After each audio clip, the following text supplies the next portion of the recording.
कराए गए या प्रस्तावित हैं उनकी स्वीकृति दी गई है। उनके शिलान्यास और लोकार्पण के लिए आयोजित आज के इस कार्यक्रम में प्रदेश सरकार में मेरे वरिष्ठ सहयोगी उप मुख्यमंत्री श्री ब्रजेश पाठक जी,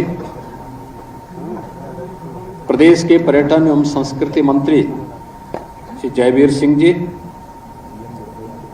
लखनऊ की महापौर श्रीमती सुषमा खड़गवाल जी, माननीय विधायकगण श्रीमती जयदेवी जी, श्री अमरेश कुमार जी, श्री योगेश शुक्ला जी, डॉक्टर नीरज गोरा जी, प्रदेश के मुख्य सचिव श्री दुर्गा शंकर मिश्र जी, प्रमुख सचिव पर्यटन एवं संस्कृति श्री मुकेश मिश्राम जी, प्रदेश के सभी जनपदों और अन्य महत्वपूर्ण स्थलों पर उपस्थित सभी माननीय केंद्र और राज्य शासन के मंत्रीगण, माननीय सांसदगण, माननीय विधायकगण, अन्य सम्मानित जनप्रतिनिधिगण, पर्यटन विभाग के सभी अधिकारीगण और उपस्थित बहनों और भाइयों, एक साथ 2800 करोड़ रुपए की परियोजनाओं के लोकार्पण और शिलान्यास के लिए आयोजित आज के इस कार्यक्रम के लिए मैं सभी जनप्रतिनिधियों का हृदय से अभिनंदन करते हुए प्रदेशवासियों को इसके लिए हृदय से बधाई देता हूं, अपनी शुभकामनाएं देता हूं। पहली बार हो रहा है कि पर्यटन विभाग के द्वारा इतने बड़े पैमाने पर पर्यटन की योजनाओं को आगे बढ़ाया गया है और यह केवल एक क्षेत्र विशेष या जनपद विशेष में नहीं है। सभी 75 जनपदों में, सभी 403 विधानसभा क्षेत्रों में किसी न किसी पर्यटन केंद्र को व्यवस्थित रूप से विकसित करने के लिए उसमें प्रो योजना जो सेंट्रल गवर्नमेंट की विश्व बैंक से सहायता दी योजना है, उस योजना के अंतर्गत भी है, मुख्यमंत्री पर्यटन संवर्धन योजना के अंतर्गत भी है, माननीय जनप्रतिनिधियों के प्रस्तावों पर भी आधारित हैं और साथ साथ जो शासन ने विशेष स्तर पर जिन क्षेत्रों के विकास के कार्यक्रम को आगे बढ़ाया है, यह भी उसके साथ जुड़ी हुई है। आज आपको एक नया उत्तर प्रदेश देखने को मिलता होगा और ये पर्यटन के माध्यम से हम केवल एक स्थल विशेष का किसी धार्मिक या किसी हेरिटेज या किसी इको टूरिज्म से जुड़े हुए, किसी एडवेंचर टूरिज्म से जुड़े हुए किसी स्थल विशेष का विकास नहीं करा रहे हैं, बल्कि इसके माध्यम से वहां के समग्र विकास की, उसके इकोसिस्टम की, वहां के एम्प्लॉयमेंट की, एक पूरे सिस्टम को एक गति भी देने का कार्य कर रहे हैं। और यही कारण है कि जब सरकार की नीयत साफ होती है और सरकार की गति में एक तीव्रता होती है, एक स्पीड होती है, तो उसके परिणाम भी उसी रूप में हम सबको देखने को मिलते हैं। प्रदेश के अंदर सुरक्षा और कानून व्यवस्था की बेहतर स्थिति का परिणाम जहां उत्तर प्रदेश के परसेप्शन के लिए गया, वही सरकार की नियत और सरकार के द्वारा समयबद्ध तरीके से ले गए फैसले आज डबल इंजन सरकार का लाभ प्रदेशवासियों को कैसे प्राप्त हो रहा है। काशी में काशी विश्वनाथ धाम, अयोध्या में अयोध्या धाम, नेमिष में नेमिष तीर्थ फिर से पुनर्जीवित हो गया है। विंध्यवासिनी कॉरिडोर एक नए रूप में है। ब्रजभूमि फिर से दुनिया को अपनी ओर आकर्षित कर रही है और हर एक क्षेत्र में, चाहे वह प्रयागराज का कुंभ हो, चित्रकूट हो, सुख तीर्थ हो, बौद्ध तीर्थ स्थल हो, यानी सूफी परंपरा हो, भक्ति परंपरा हो, शक्ति के केंद्र हो, हेरिटेज एडवेंचर से, इको टूरिज्म से जुड़े हुए स्थल हो, इन सभी को व्यवस्थित तरीके से आगे बढ़ाने का ही परिणाम है कि जिस प्रदेश में पहले कोई आना नहीं चाहता था, आज उस प्रदेश में, मुझे याद है जब हम लोग 2017 में आए थे तो हमारा लक्ष्य था कि जितनी प्रदेश की आबादी है कम से कम इतने टूरिस्ट तो यूपी के अंदर आने चाहिए। और मुझे प्रसन्नता है कि जितने उत्तर प्रदेश की आबादी आज उससे दोगुने टूरिस्ट उत्तर प्रदेश में आ रहे हैं। ये रिजल्ट है। बोलने के लिए लोग कुछ भी बोलते रहे, रिजल्ट क्या है अंत में? कोई कितना भी बोले कि मैंने ये किया, मैंने वो किया, मैं वो कर सकता था, लेकिन अल्टीमेटली रिजल्ट क्या है? रिजल्ट पर ही यश निर्भर करता है कि उनके द्वारा किए गए प्रयास सार्थक थे या नहीं थे। और आज मैं कह सकता हूं, आज हम अयोध्या जाते हैं, होटल बुक है, टैक्सी बुक है, मार्केट कई गुना बढ़ चुका है, रेस्टोरेंट में दिल रखने की जगह नहीं है, हर व्यक्ति खुश है। और न केवल अयोध्या का बल्कि लखनऊ के होटल भी फुल है, वाराणसी के फुल हैं, गोरखपुर के फुल हैं, प्रयागराज के फुल हैं। ये चीजें दिखती हैं कि कार्य हुआ तो उसके परिणाम भी हमारे सामने आए हैं। लोग आना चाहते हैं, दुनिया आना चाहती है, दुनिया देखना चाहती है। जिस युक्ति के बारे में ये था कि भाई वहां जाएंगे उपद्रव हो जाएंगे, आज उपद्रव नहीं, उत्तर प्रदेश ने अपने आप को साबित किया है। उत्सव की भूमि है, उत्सव की भूमि। जिस उत्तर प्रदेश के बारे में कहा जाता था कि अराजकता है, अराजकता नहीं है, उस अराजकता को डबल इंजन सरकार ने आस्था में बदल दिया है। आस्था को आजीविका के साथ भी बदला है।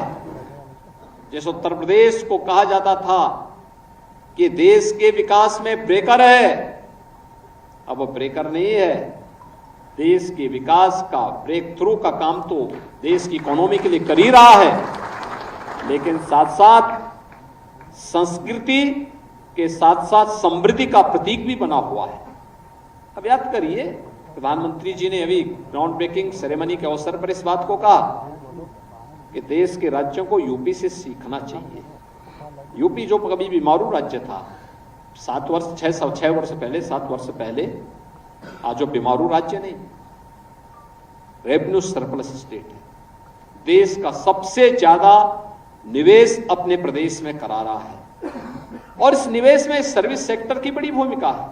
अच्छे होटल आए हैं, रेस्टोरेंट बन रहे हैं, अच्छे मॉल बन रहे हैं, सेवाएं तेजी से आगे बढ़ी हैं, हर एक सेक्टर में आगे बढ़ने का कार्य हुआ है। नए नए गाइड पैदा होकर के लोगों को पर्यटन के क्षेत्र में आगे बढ़ाने का कार्य कर रहे हैं। और आज मुझे भी अच्छा लगता है जब मैं गांव में जाता हूं, ग्रामीण क्षेत्र में जाता हूं या किसी कस्बे में जाता हूं, वहां मुझे कोई धर्माचार्य मिलता है, वहां का कोई बुजुर्ग मिलता है, उस क्षेत्र के कोई महानुभाव मिलते हैं, अलग अलग जीवन के अलग अलग क्षेत्र में जिनके पास एक अनुभव है। और जब उनसे चर्चा होने लगती है तो मुझे बोलने लगते हैं कि देखिए हमें एक काम आपका बहुत अच्छा लगा। मैं पूछता हूं क्या हो गया? कहते हैं साहब हमारे यहाँ इतना प्राचीन ये स्थल था, इस स्थल को सुंदरीकरण का कार्य करा दिया आपकी सरकार ने। तब मैं कहता हूं धन्यवाद देना है तो आभार व्यक्त करना है प्रधानमंत्री जी के प्रति करिए, और धन्यवाद देना है तो हमारे लोकल सांसद और विधायक को धन्यवाद दीजिए जिन्होंने इसका प्रस्ताव हम तक पहुंचाने का काम किया। आज जो 650 से अधिक परियोजनाओं का यहां पे आज लोकार्पण और शिलान्यास हो रहा है, ये सब उन्हीं के प्रस्तावों पर आधारित है। कोई मंदिर है, कोई हेरिटेज प्रॉपर्टी है, उसका व्यवस्थित विकास का कार्य हो रहा है। कहीं पे इको टूरिज्म की किसी साइट को डेवलप करने का कार्य हो रहा है, कहीं एडवेंचर से जुड़ा हुआ कोई स्पॉट है उसको डेवलप करने और वहां तक पहुंच मार्ग के निर्माण के लिए कार्य किया जा रहा है। अलग अलग प्रकार के कार्यक्रमों को लेकर के ये सारी चीजें आगे बढ़ रही हैं।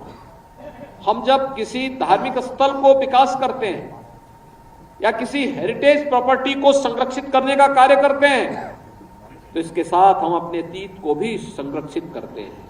आने वाली पीढ़ी को विरासत के रूप में उस विकास के साथ जोड़ने का कार्य करते हैं कि वह अतीत की घटनाओं से कुछ प्रेरणा भी प्राप्त कर सके। यहाँ देखें, पर टूरिज्म के साथ साथ वह अपने अतीत के साथ जुड़ भी सके, उन गौरवशाली पलों के साथ जुड़ भी सके। आज दुनिया अयोध्या या काशी क्यों आती है? इसी अपने अतीत को जोड़ने के लिए आती है, देखने के लिए आती है। अयोध्या के बारे में लोगों ने सुना, लेकिन पहले भय के मारे नहीं आते थे। आज जो लोग आ रहे हैं संतुष्ट होकर के जाते हैं कि पहले जो भय था वह भय अयोध्या ने दूर कर दिया है।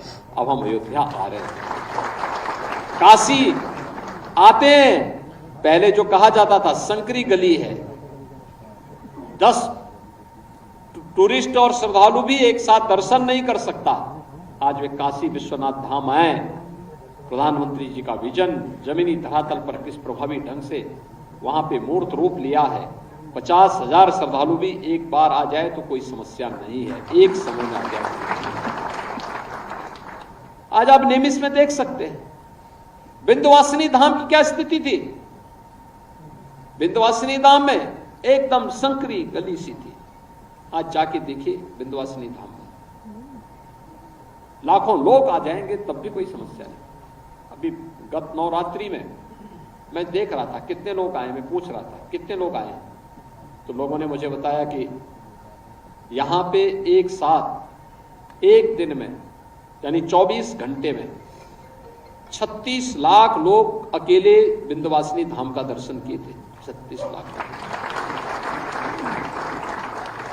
अभी मैं तो बार बार पर्यटन विभाग से कहता हूं, हमें हर जगह सीसीटीवी कैमरे को एआई टूल के साथ जोड़ देना चाहिए। अपने आप वो बता देगा कितना टूरिस्ट आपके पास आ रहा है और इसके काउंट करके आप भेजिए इसको।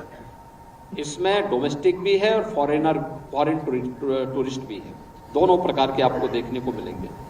और आप देखना कि ये संख्या कई गुना बढ़ेगी, क्योंकि अभी तो आपने डाटा कैप्चर किया ही नहीं। हम लोग तो देखने के हर एक स्थल का अलग अलग प्रकार की जानकारी लेते हैं, तो हम लोग थोड़े बहुत डाटा हम ले लेते हैं, लेकिन शेष अगर हम उस डाटा को कैप्चर करके उसको सिस्टमेटिक तरीके से आगे बढ़ा दें, उत्तर प्रदेश के समकक्ष कोई नहीं आने वाला है, कोई नहीं आने वाला है। और ये अपार संभावनाएं हमारे पास है। माननीय जनप्रतिनिधियों के प्रस्तावों को आगे बढ़ाने का कार्य हुआ। इसके माध्यम से हमने अपने सर्विस सेक्टर को स्ट्रेंथन किया और इस सर्विस सेक्टर की सुदृढ़ता के कारण उत्तर प्रदेश की इकोनॉमी में भी मजबूती आई है। आज उत्तर प्रदेश देश की अग्रणी अर्थव्यवस्था के रूप में आगे बढ़ता हुआ दिखाई दे रहा है। एक और हमने स्पिरिचुअल टूरिज्म को तो काफी प्रमोट किया। अब हम लोगों ने बुंदेलखंड के किलों पर कार्य करना प्रारंभ किया है, या प्रदेश की प्राचीन ऐसी इमारतों को, प्राचीन किलों को हम होटल के रूप में और अन्य पर्यटन की गतिविधियों के केंद्र बिंदु के रूप में कैसे विकसित कर सकते हैं, इस पर भी हमारा कार्य चल रहा है। और मैं चाहूंगा कि बहुत तेजी के साथ विभाग को इस कार्यक्रम को लेकर के आगे बढ़ जाना चाहिए। बिना संकोच के पॉलिसी लाइए, उस पॉलिसी पर प्रभावी ढंग से अमल करते हुए आगे बढ़ जाइए। मुझे लगता है देश और दुनिया यहां की तरफ देख रही है, आना चाहती है, उसको आकर्षित करने की तैयारी हमें करनी चाहिए। Tourist map, digital tourist map आप तैयार करिए, साथ ही साथ अलग अलग टीमें अलग अलग तरीके से कार्य करें। और हमारा प्रयास होना चाहिए हर एयरपोर्ट पर, हर रेलवे स्टेशन पर, हर बस स्टेशन पर एक टूरिस्ट डेस्क भी आपका तैयार होना चाहिए। आपका एक वहां पे टूरिस्ट फेलो वहां मौजूद होना चाहिए जो लोगों को इसके बारे में गाइड करे, बताएं, हर प्रकार की सेवा के बारे में वहां बताएं, वहां के टूरिस्ट के महत्वपूर्ण स्पॉट कौन से हैं, कहां कहां लोगों को जाना है, इनके बारे में बताएं, रहने की व्यवस्था क्या है, खाने की व्यवस्था क्या है, अलग अलग उसमें आपको इन सभी चीजों को आगे बढ़ाने की तैयारी करनी चाहिए। यूपी इतना लंबी रेखा यूपी खींच लेगा कि कोई दूर दूर तक दिखाई नहीं देने वाला है। उसकी तैयारी के लिए हमें आगे बढ़ने की आवश्यकता है और मजबूती के साथ आगे बढ़ने की आवश्यकता है। मुझे प्रसन्नता है कि आज आदरणीय प्रधानमंत्री जी की प्रेरणा से, उनके मार्गदर्शन, उनके नेतृत्व में उत्तर प्रदेश ने इस स्पीड को आगे बढ़ा करके जो परिणाम प्राप्त किए हैं, इसको हम और अच्छे ढंग से आगे बढ़ाने का, इसको हम और अच्छे तरीके से हमें आगे बढ़ाना है। और ये तब जब अगले वर्ष प्रयागराज का कुंभ भी है। 2025 में प्रयागराज का कुंभ फिर से 19 से बेहतरीन प्रदर्शन करने की तैयारी कर सके। स्वच्छता के लिए, सुरक्षा के लिए, सुव्यवस्था के लिए इसकी तैयारी अभी से हमारी प्रारंभ हो चुकी है। बड़ी बड़ी प्रोजेक्ट को हमने अभी से जमीनी धरातल पर उतारना प्रारंभ कर दिया है। एक बदले हुए प्रवेश में हमें उन कार्यक्रमों को लेकर के आगे बढ़ना है। हमारे यहां इको टूरिज्म की जितनी संभावनाएं हैं, चूका की चर्चा या फिर कर्दनिया की चर्चा, दुधवा की चर्चा यहां पे अभी डिप्टी सीएम से ब्रजेश पाठक जी कर रहे थे। हम तो कुकरेल में ही नाइट सफारी लेकर के आ रहे हैं। इसी कुकरेल में कुकरेल नदी को हम लोग पुनर्जीवित कर रहे हैं, बड़े कार्यक्रम को लेकर के आगे बढ़ रहे हैं। आप याद करिए, लखनऊ के लिए और राजधानी के लिए एक ऐसा अवसर होगा ये नाइट सफारी, जो एक नई पहचान दिला देगा। और मुझे लगता है कि वह अवसर है जब हम आगे बढ़ करके इन कार्यक्रमों के माध्यम से न केवल बच्चों के लिए ज्ञानवर्धन के लिए, बल्कि उनके मनोरंजन के साथ साथ हम प्रकृति के साथ इतना संवाद बना पाएंगे, जीव सृष्टि के साथ हमारा संवाद इतना नजदीक से देखने को मिलेगा कि लोग उसके संरक्षण के लिए उसका दायित्व भी अपने हाथों में लेने के लिए तैयार हो पाएंगे। आज का एक कार्यक्रम एक अच्छा प्रयास है। पर्यटन विभाग को इन सभी कार्यक्रमों के लिए जो कार्य आज लोकार्पित हो रहे हैं, इनके लिए मैं धन्यवाद देता हूं। जिन कार्यों का शिलान्यास हो रहा है, उन कार्यों की मानक की गुणवत्ता बनाए रखते हुए एक समयबद्ध तरीके से उन कार्यों को हम पूरा करवा लें, जिससे नए कार्यों को फिर आगे बढ़ाने में मदद मिल पाएगी। और मुझे लगता है कि इसी प्रकार के निर्णय को तेजी के साथ आगे बढ़ाते हुए हम उत्तर प्रदेश को, चाहे वह गांव का मंदिर हो, कोई पौराणिक और ऐतिहासिक पृष्ठभूमि से जुड़ा हुआ कोई स्थल हो, कोई एडवेंचर या फिर इको टूरिज्म से या हेरिटेज के टूरिज्म से जुड़े हुए कोई महत्वपूर्ण स्थल हो, इन सब को हम व्यवस्थित रूप से विकास की नई गति के साथ आगे बढ़ाने का कार्य करेंगे। इस विश्वास के साथ मैं आज के इस अवसर पर डबल इंजन सरकार के इस प्रयास के लिए सभी जनप्रतिनिधियों को हृदय से बधाई देता हूं, प्रदेशवासियों को बधाई देता हूं। और मुझे विश्वास है आप सब इन सुविधाओं का लाभ ले पाएंगे। आप सबके प्रति मेरी मंगलमय शुभकामनाएं। धन्यवाद। जय